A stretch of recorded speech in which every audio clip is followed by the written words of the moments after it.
Hello students, मैं अंकित गोयल आप सबका स्वागत करता हूं। आज हम स्टैंडर्ड 10th इंग्लिश मीडियम में सब्जेक्ट कंप्यूटर के अंदर chapter number 9 problem and problem solving के बारे में आज हम डिस्कस करेंगे। तो चलिए स्टार्ट करते हैं। सबसे पहला टॉपिक है इंट्रोडक्शन। तो अगर रियल लाइफ में या फिर अगर कुछ कंप्यूटर के अंदर कोई भी प्रॉब्लम आए तो वो हम कैसे सॉल्व करना है उसके बारे में हम देखेंगे। तो people in their daily life solve lot of problems. तो हमारे जीवन के अंदर हर रोज कोई ना कोई प्रॉब्लम्स आती रहती है। Problem solving can be a mental or a machine process that leads to the desired outcomes required by the users। तो यहाँ पे जो भी कुछ प्रॉब्लम हो या फिर आप यहाँ पे मेंटली आप यहाँ पे उसको सॉल्व कर सकते हो, या फिर कोई भी मशीन लेवल की कुछ प्रॉब्लम्स हो तो वो मशीन लेवल की प्रॉब्लम्स आप अपने डिजायर आउटपुट या फिर अपने आउटकम्स को लेकर यहाँ पर आप अपने हिसाब से जो भी रिक्वायरमेंट हो आउटकम्स उसको यूज करके पर्टिकुलर प्रॉब्लम को आप सॉल्व कर सकते हो।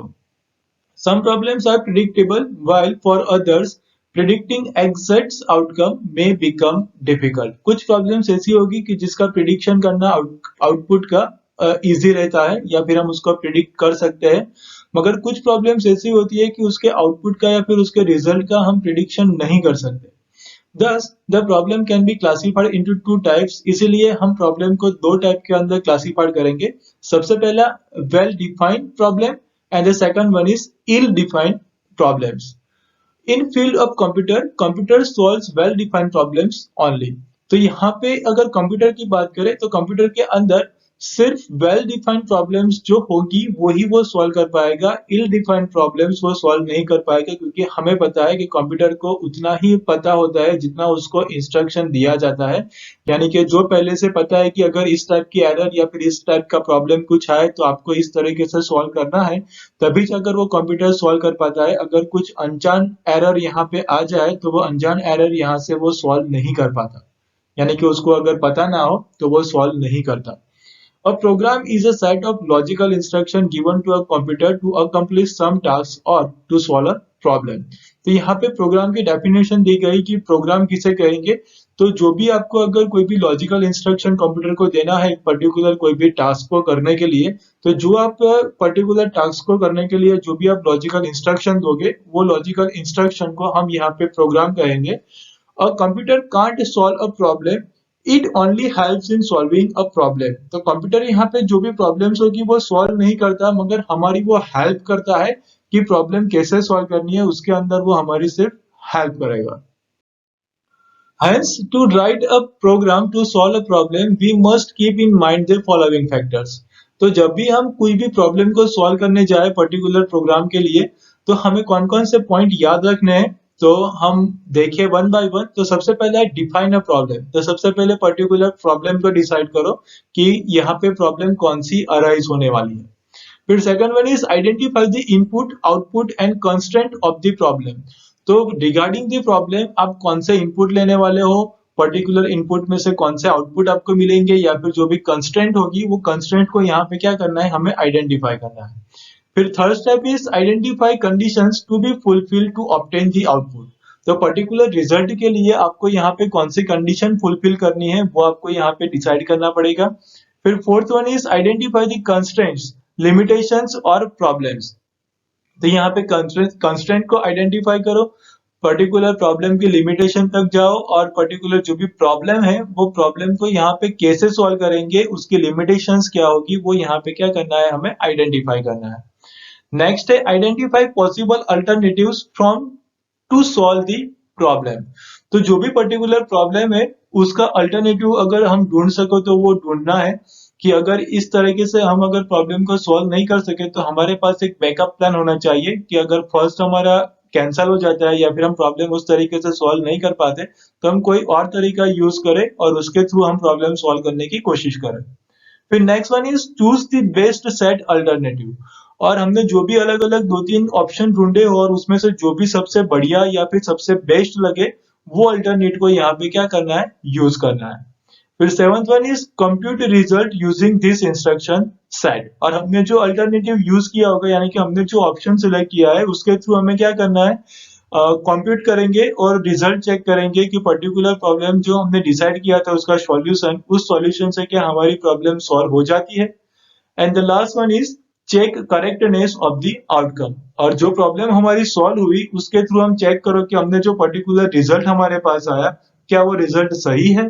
तो इतने पोर्शन हमें चेक करने हैं और इतने पॉइंट्स भी हमें याद रखने हैं, तो वन बाय वन इसी हिसाब से हमें जो भी प्रॉब्लम्स है वो प्रॉब्लम को सॉल्व करने में हमें आसानी रहेगी।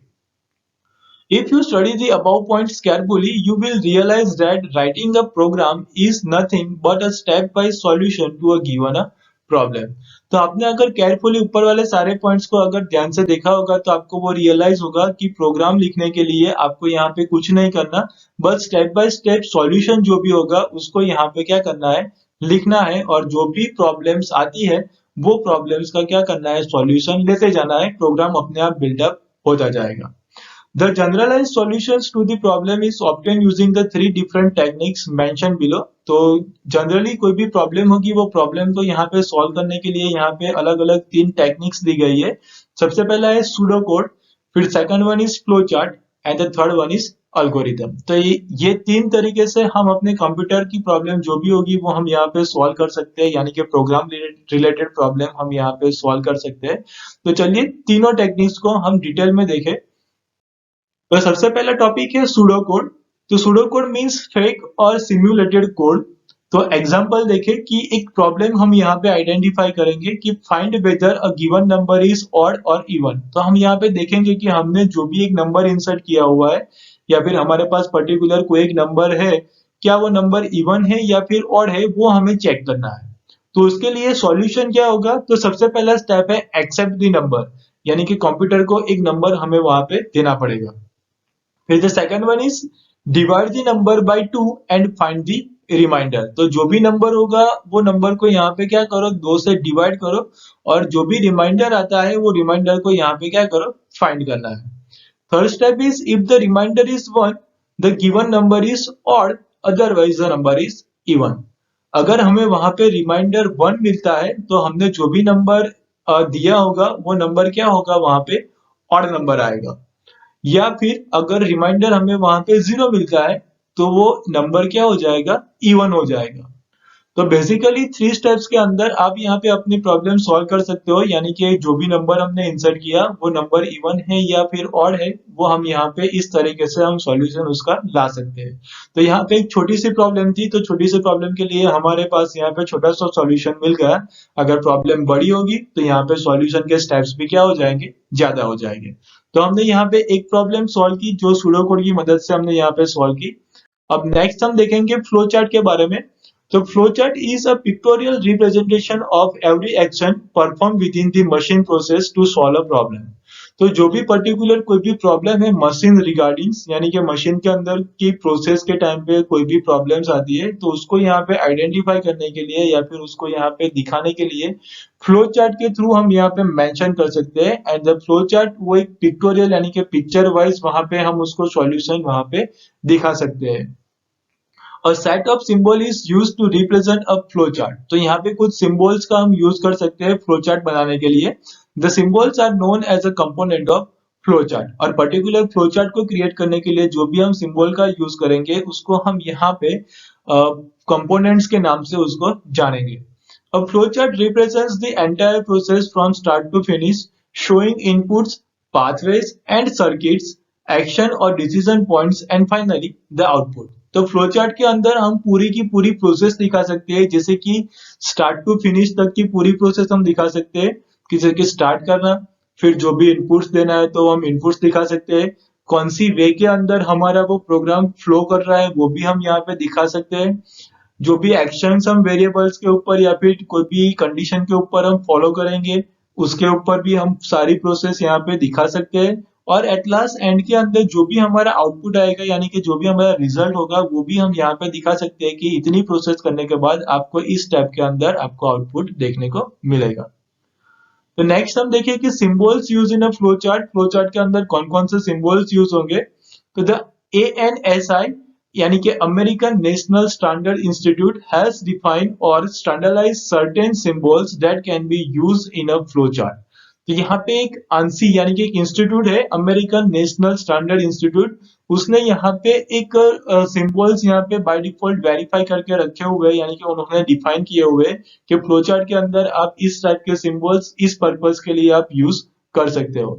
Let's learn this symbols, their shapes and what they indicate in a flow chart. तो अब देखिए सारे सिंबल्स के बारे में कि कौन सा सिंबल्स किस टाइप के अंदर यूज होगा और वो क्या कहना चाहता है, उसके बारे में हम देखेंगे।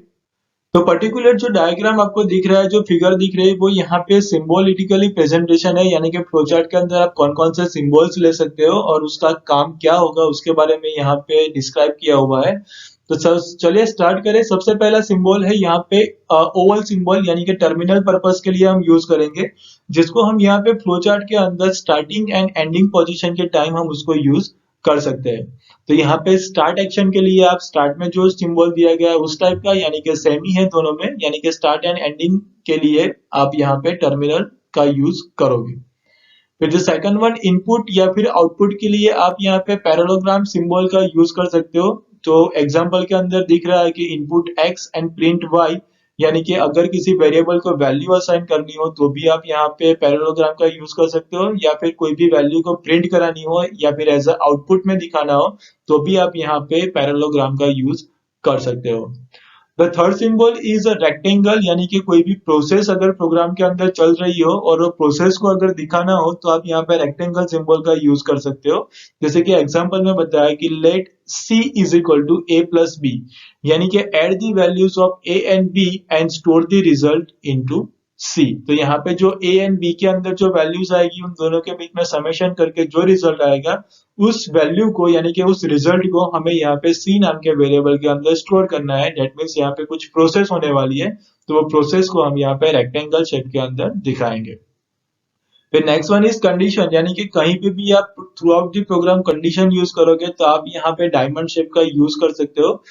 तो if x greater than y then yes path is followed, otherwise no path is followed। तो यहाँ पे कंडीशन है तो हमें यहाँ पे दो आंसर मिलेंगे, either the condition is true होगी या फिर वो रॉन्ग होगी। अगर ट्रू हो जाती है तो यस डायरेक्शन के अंदर जो भी कुछ लिखा होगा उस टाइप के अंदर हमारा प्रोग्राम फ्लो करेगा। अगर कंडीशन फॉल्स हो जाती है तो नो पार्ट के अंदर, यानी कि नो टाइप में जहां भी डायरेक्शन पे एरो दिखा रहा है उस डायरेक्शन के अंदर हमारा प्रोग्राम क्या हो जाएगा, फ्लो होगा, यानी कि आगे बढ़ेगा। The fifth one is connector. Connector के लिए हम यहाँ पे सर्कल का यूज करेंगे, यानी कि entry in the flow chart is made at the connecting point A, यानी कि पर्टिकुलर पॉइंट के ऊपर हमारा कनेक्शन हुआ है फ्लो चार्ट का वो दिखाने के लिए हम कनेक्टर यूज करेंगे। मेनली अगर हमारा फ्लो चार्ट वन पेज से ज्यादा हो जाता है तो वो दूसरे पेज के अंदर हमें मूव करना पड़ता है, तो वो one page to another page की कनेक्टिविटी दिखाने के लिए आपको यहाँ पे क्या करना पड़ता है, कनेक्टर का यूज करना पड़ता है। And the last one is flow line. तो फ्लो लाइन दिखाने के लिए आपको यहाँ पे एरो सिंबल का यूज करना है। तो arrow symbol shows the path to be followed. तो यहाँ पे जिस टाइप के अंदर आपको ये एरो साइन दिखाई देगी उस टाइप के अंदर आप वहां पे प्रोग्राम को फ्लो कर सकते हो और उसी हिसाब से हमारा प्रोग्राम आगे बढ़ता जाएगा। तो इतने सिंबल्स है कि आप यहाँ पे फ्लो चार्ट ड्रॉ करने के लिए आप यहाँ पे अलग अलग यूज कर सकते हो। तो चलिए हर एक सिंबल्स के बारे में हम डिटेल में देखें। Explanation of the symbols, variables and loops in a flow chart. तो सबसे पहला है टर्मिनल। तो it indicates the starting and ending points of a process.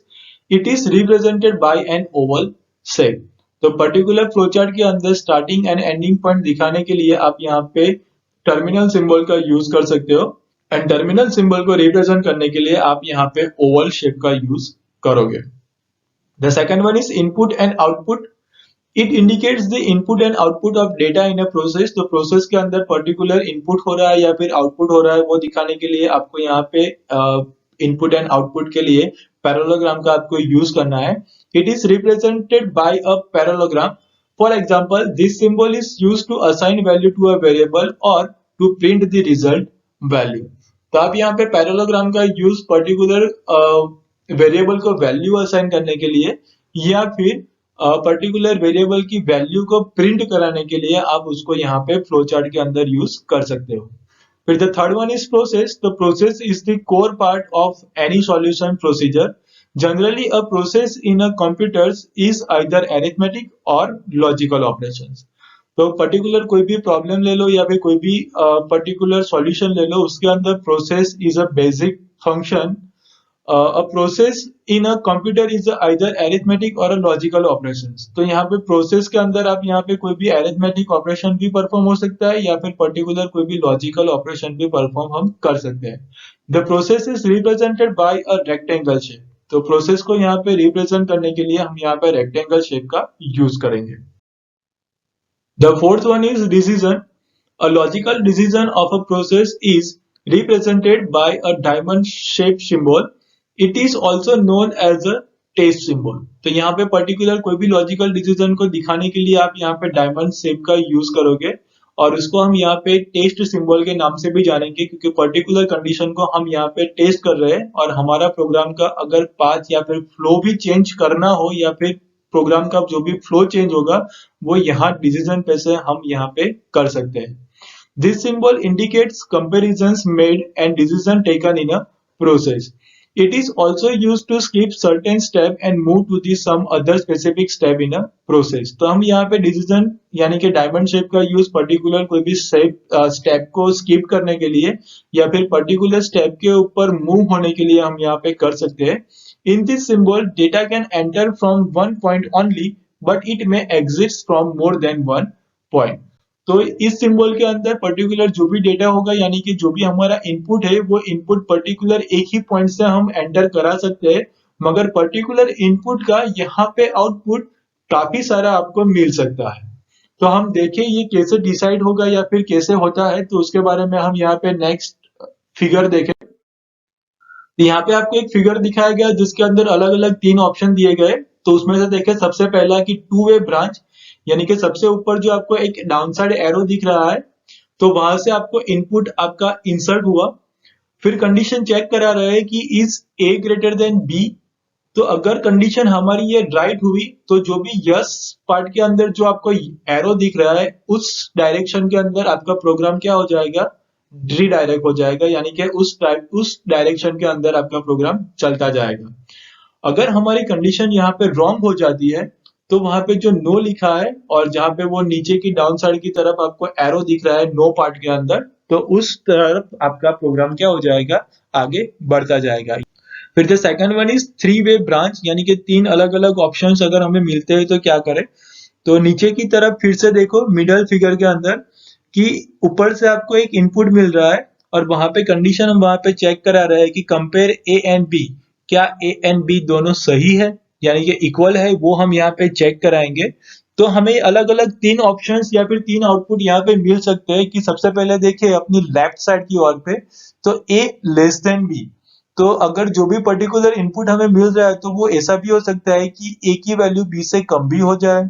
तो अगर वो मिलता है तो आपकी और लेफ्ट साइड की तरफ जो एरो दिखाया है तो उस टाइप का अगर जो भी स्टेटमेंट या फिर जो भी कंडीशन होगी या फिर जो भी हमने कुछ लिखा हुआ होगा उस टाइप का वो पोर्शन आगे हम फॉलो करेंगे. अगर ए की वैल्यू बी से ज्यादा है यानी कि ए ग्रेटर देन बी होगा तो आपकी राइट साइड की तरफ जो एरो दिखाया गया है तो वो वहां पे क्या होगा, एग्जीक्यूट होगा. और अगर ए एंड बी की वैल्यू दोनों सेम है तो यहाँ पे डाउन साइड की तरफ यानी कि नीचे की साइड पर आपको ए इज इक्वल टू बी लिखा हुआ है, वहां का पोर्शन क्या होगा, एग्जीक्यूट होगा. And the last way is the multiple way branch यानी कि एक से ज्यादा आपको ऑप्शन कैसे मिलेंगे. तो पर्टिकुलर एक इनपुट आपको ऊपर से यहाँ यानी कि आगे फ्लो चार्ट में से वो इनपुट एक आ रहा है तो वहां पे a is equal to question mark यानी कि a की वैल्यू आपको यहाँ पे दिखानी है. तो मल्टीपल वैल्यूज आप यहाँ पे देख सकते हो कि इधर वो वैल्यू 0 या फिर 1 या फिर 2 या फिर 3 या फिर कोई भी वैल्यू यहाँ पे a की हो सकती है. तो इस तरह से अलग अलग 3 ऑप्शंस यानी कि मल्टीपल आउटपुट्स आपको यहाँ पे पर्टिकुलर एक ही इनपुट पे से यहाँ पे मल्टीपल आउटकम्स आपको यहाँ पे मिल सकते हैं. फिर next fifth one is connector. तो connector is use when a flow chart becomes too large to fit into a single page और it may not be possible to use an arrow to link two processes. तो हम connector का use तब करेंगे जब हमारा flow chart एक page के अंदर ना आता हो यानी कि हमें दूसरे पेज की जरूरत पड़े या फिर कोई भी हमें यहाँ पे 2 प्रोसेस को दिखाने के लिए या फिर 2 प्रोसेस को लिंक करने के लिए हमारे पास कुछ जगह ना बची हो, तब जाकर हम यहाँ पे कनेक्टर का यूज कर सकते हैं. तो हम 2 प्रोसेस को भी यहाँ पे इकट्ठा बता सकते हैं with the help of connector. या फिर एक पेज पे से दूसरे पेज पे अगर फ्लो चार्ट मूव हो रहा है तो वहां पे भी कनेक्शन दिखाने के लिए आप यहाँ पे कनेक्टर का यूज कर सकते हो। Minimum 2 circles are required for a connection, तो यहाँ पे 2 सर्कल की रिक्वायरमेंट होगी, एक तो एंड ऑफ द पेज जो भी आपको वहां पे फ्लो चार्ट है वहां पे, एंड द सेकंड पेज पे जो स्टार्टिंग फ्लो चार्ट होगा वहां पे आप यहाँ पे उसको एक सर्कल दिखाना पड़ेगा। To distinguish different connectors, different characters are used with a same character in a pair. तो यहाँ पे दोनों को अलग अलग कनेक्टर्स दिखाने के लिए आप यहाँ पे अलग अलग कैरेक्टर्स का एक ही पैर के अंदर आप यूज कर सकते हो। फिर next one is flow line. तो it indicates the path to be followed और the sequence of instruction that is to be executed in a particular order. It indicates the flow of the program. तो यहाँ पे एक आपके programme का वो path दिखाएगा कि किस सीक्वेंस के अंदर आपका प्रोग्राम चल रहा है और आपने जो भी इंस्ट्रक्शन दी है वो इंस्ट्रक्शन किस डायरेक्शन के अंदर वो जा रही है और कौन से ऑर्डर वो फॉलो कर रही है, और बेसिकली यहाँ पे वो प्रोग्राम का फ्लो यहाँ पे क्या करेगा, इंडिकेट करेगा। फिर नेक्स्ट वन इज वेरिएबल। तो it is an entity whose value can be assigned and change during the execution of the process. तो यहाँ पे वेरिएबल क्या है, तो वन टाइप ऑफ एक एंटिटी है कि जिसको हम यहाँ पे वैल्यू पहले से असाइन करा सकते हैं, या फिर जब भी हम प्रोग्राम का एग्जीक्यूशन करते जाए या फिर उसकी प्रोसेस करते जाए तब जाकर हम उसकी वैल्यू हर बार चेंज करते जाए। And the last one is loop. So when same set of statements are repeated for more than one time, it is called loop. तो loop किसे कहेंगे कि अगर एक ही टाइप का स्टेटमेंट हमें बार बार एक से ज्यादा रिपीट कराना हो तब जाकर हम उसको लूप का यूज करेंगे, तो हमें वो स्टेटमेंट बार बार लिखना ना पड़े और हमें जितनी बार उसको रिपीट कराना हो उतनी बार हम लूप के थ्रू हम यहाँ पे रिपीट करा सके। फिर यहाँ पे कुछ एडवांटेजेस एंड डिसएडवांटेजेस दिए हैं फ्लो चार्ट के। तो यहाँ पे हम सबसे पहले देखें advantages of a flow chart. तो it is easy to understand as it provides pictorial representation of the problem solution. तो यहाँ पे पर्टिकुलर फ्लो चार्ट को समझने में हमें आसानी लगेगी क्योंकि यहाँ पे जो भी फ्लो चार्ट का एक्सप्लेनेशन होता है वो एक्सप्लेनेशन हम यहाँ पे इन अ पिक्चर फॉर्मेट के अंदर हम करते हैं, that's why. It provides a convenient aid for writing computer instruction. तो हमें पर्टिकुलर जो भी कंप्यूटर की इंस्ट्रक्शन लिखनी होती है वो उसको लिखने के लिए हमें यहाँ पे through out the flow chart थोड़ा कन्वीनियंट फील हो जाता है, तो हम आसानी से कंप्यूटर इंस्ट्रक्शन लिख सकते हैं। It assist the programmer in reviewing and correcting the solution step. तो यहाँ पे प्रोग्रामर को जो भी प्रॉब्लम का सॉल्यूशन लाना है या फिर उसको जो भी करेक्शन करना है पर्टिकुलर स्टेप्स में, तो वो सॉल्यूशन करने में भी उसको प्रोग्रामर को आसानी रहती है। It helps in decision of different method for solving a problem. तो जो भी पर्टिकुलर कोई प्रॉब्लम है वो प्रॉब्लम को सॉल्व करने के लिए हमें यहाँ पे डिफरेंट मेथड्स भी यहाँ पे वो प्रोवाइड करेगी, दैट्स व्हाई हम अलग अलग मेथड के थ्रू भी अपनी प्रॉब्लम सॉल्व करने की डिस्कशंस या फिर वो किस तरह से हम सॉल्व करेंगे वो हम through out the flow chart हम देख सकते हैं। फिर कुछ डिसएडवांटेजेस है फ्लो चार्ट के। तो देखिए कि disadvantages of a flow chart. तो drawing a flow chart for a large and complex problem is time consuming and laborious. तो यहाँ पे अगर कुछ कॉम्प्लेक्स प्रॉब्लम है या फिर कुछ लार्ज प्रॉब्लम है तो उसके लिए हमें यहाँ पे फ्लो चार्ट को ड्रॉ करना, तो उसके लिए हमें टाइम भी ज्यादा लगेगा और ये इसके अंदर फ्लो चार्ट ड्रॉ करने में भी हमें ज्यादा मेहनत लगेगी। As flowchart consists of symbols, any changes in the program logic will most of the time require a new flowchart to be drawn. तो पर्टिकुलर हमें पता है कि फ्लोचार्ट के अंदर हम सिर्फ सिंबल्स का यूज करते हैं, तो अगर प्रोग्राम के अंदर पर्टिकुलर हमारा कहीं पे भी हम लॉजिक चेंज करते हैं या फिर उसका प्रॉब्लम सॉल्व करने का तरीका अगर हम चेंज करेंगे तो हमें वो पुराना फ्लोचार्ट काम में नहीं लगेगा, हमें फिर से नया फ्लोचार्ट ड्रॉ करने की जरूरत पड़ेगी। Next, there are no standard specifies the detail of data that should be shown in a flowchart. तो यहाँ पे कोई ऐसा स्पेसिफिकेशन नहीं है कि पर्टिकुलर प्रॉब्लम को सॉल्व करने के लिए आप इस टाइप का डेटा ही आप यहाँ पे यूज कर सकते हो। Hence, flowchart for a given problem, although with similar logic, may vary in a terms of data shown. तो आपने जिस टाइप के यूज करके पर्टिकुलर प्रॉब्लम को फ्लोचार्ट के थ्रू आपने सॉल्व किया होगा, मगर जब वो रियल प्रॉब्लम आएगा और उस टाइम का अगर डेटा की हम फ्लोचार्ट के डेटा के साथ कंपेयर करें तो वो दोनों वहां पे क्या हो जाते हैं, अलग अलग। या फिर आप लॉजिक की भी बात करो तो वहां पे दोनों का लॉजिक भी में भी शायद वहां पे अलग अलग हो जाती है। तो पर्टिकुलर सेम प्रॉब्लम के लिए आप वहां पे सेम फ्लो चार्ट में भी शायद यूज ना भी कर पाओ, क्योंकि वहां पे डेटा अलग अलग हो जाते हैं इसके लिए। And the last problem solving method is algorithm.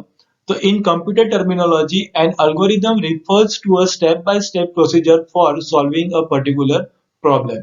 तो algorithm किसे कहेंगे? तो algorithm क्या है? तो वो एक step by step solution है कि कोई भी problem को हम easily step by step उसको solution में कर सकते हैं। An algorithm is written in a natural language like English. तो हम algorithm एक English language के अंदर हम लिखते हैं। Algorithm once written then can be easily converted into a computer program. तो अगर हमने एक बार algorithm लिख दिया तो हम इसको computer program के अंदर easily convert कर सकते हैं। यहाँ पे एक एग्जांपल देखिए कि एग्जांपल ऑफ algorithm। तो अल्गोरिथम्स का सॉल्यूशन हम कैसे करेंगे और उसको इंग्लिश लैंग्वेज में कैसे लिखते हैं उसके बारे में हम देखें। तो सबसे पहले यहाँ पे एक प्रॉब्लम दिया गया है कि write an algorithm to find compound interest for a given principal amount, time period and rate of interest. Interest is calculated every year. तो यहाँ पे हम एक यहाँ पे कंपाउंड इंटरेस्ट फाइंड कर रहे हैं कि जिसके लिए हम यहाँ पे principal amount, time period and the rate of interest यहाँ पे दिए गए होंगे या फिर यूजर्स मैन्युअली एंटर कर सकता है। तो उसके लिए एक अल्गोरिदम हम लिखेंगे तो उसका सॉल्यूशन है यहाँ पे, यानी कि हमने यहाँ पे अल्गोरिदम लिखा हुआ है कि सबसे पहले स्टार्ट, फिर second step is initialise variable ci with 0, यानी कि एक वेरिएबल डिक्लेयर करो जिसका नाम दो यहाँ पे ci यानी कि कंपाउंड इंटरेस्ट, और उसको एक वैल्यू असाइन करो जो वैल्यू हमने दे रखी है 0। फिर third step is initialise variable p with 10,000, यानी कि दूसरा एक वेरिएबल डिक्लेयर करो जिसका नाम दो वहां पे p और उसको वैल्यू असाइन करो 10,000। फिर fourth step is initialise variable n with 5, यानी कि एक नया वेरिएबल डिक्लेयर करो उसका नाम दो यहाँ पे n और उसको यहाँ पे वैल्यू असाइन करो 5। फिर fifth step is initialise variable r with 7, यानी कि यहाँ पे एक नया वेरिएबल वापिस से डिक्लेयर करो जिसका नाम दो r और उसको वैल्यू यहाँ पे असाइन करो 7। तो हमें जितने भी वेरिएबल्स की जरूरत थी ये प्रॉब्लम को सॉल्व करने के लिए उतने वेरिएबल ने डिक्लेयर कर लिए, इसीलिए ci इज इक्वल टू 0 कर दिया। p यानी कि प्रिंसिपल अमाउंट की वैल्यू हमने 10,000 दे दी। फिर n यानी कि number of years, time period के लिए हमने यहाँ पे n वेरिएबल डिक्लेयर किया जिसको हमने वैल्यू असाइन किया 5, and the rate of interest यानी कि r जिसको हमने वैल्यू असाइन किया 7। फिर सारी वैल्यूज हमारे पास आ गई, फिर हमें कंपाउंड इंटरेस्ट को फाइंड आउट करना है। तो नेक्स्ट स्टेप हमारा रहेगा कि calculate the compound interest using the formula ci is equal to p into bracket में 1 plus R divide by 100 bracket over raise to n minus p। तो यहाँ पे आप कंपाउंड इंटरेस्ट फाइंड आउट करने के लिए आप यहाँ पे इस फॉर्मूला का यूज कर सकते हो, और इस फॉर्मूला के अंदर जो भी हमने वेरिएबल लिखे हुए सारे वेरिएबल्स के वैल्यूज तो हमारे पास है ही। तो सारी वैल्यूज के साथ जो भी एग्जीक्यूशन यानी कि प्रोसेस होने के बाद जो भी आंसर आएगा वो आंसर हम यहाँ पे ci नाम के वेरिएबल के अंदर वो क्या हो जाएगा, स्टोर हो जाएगा। फिर नेक्स्ट स्टेप है कि print the value store in the ci। तो ci के अंदर जो वैल्यू आई यानी कि कैलकुलेशन करने के बाद जो अमाउंट आएगी वो अमाउंट को यहाँ पे क्या करना है, हमें प्रिंट करना है।